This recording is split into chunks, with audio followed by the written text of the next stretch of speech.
100টা পুলিশের মধ্যে 80টা পুলিশ হচ্ছে আওয়ামী লীগের আমলে নিয়োগপ্রাপ্ত। সে তার হৃদয়ে ছাত্রলীগের, সে কি এই সরকারের জন্য কাজ করবে? অন্তর্বর্তী সরকারের আইন উপদেষ্টা আসিফ নজরুল বলেছেন, বর্তমান পুলিশের শতকরা 80 জনে আওয়ামী লীগ আমলের।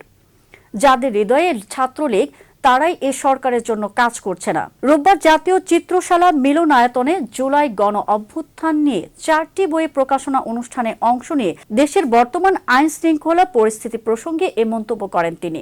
আইন উপদেষ্টা বলেন, বিপ্লব পরবর্তী কিছু সমস্যা থাকে, তা কাটিয়ে ওঠার চেষ্টা করছে সরকার। গণ অভ্যুত্থান নিয়ে সকলের মধ্যে যে ঐক্য ছিল, সেই ঐক্য আগামীতেও অব্যাহত থাকবে বলেও আত্মপ্রকাশ করেন আসিফ নজরুল।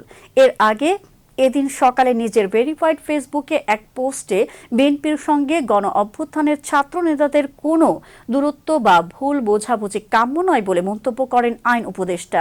তিনি বলেন, বিএনপির সঙ্গে গণ অভ্যুত্থানের ছাত্র নেতাদের কোনো দূরত্ব বা ভুল বোঝাবুঝি কাম্য নয়। এটি গণহত্যাকারী আওয়ামী লীগের নেতাকর্মী ও তাদের দোসরদের কতটা উৎসাহিত এবং বেপরোয়া করে তুলতে পারে, তার কিছুটা প্রমাণ আমরা গত কয়েকদিনে পেয়েছি।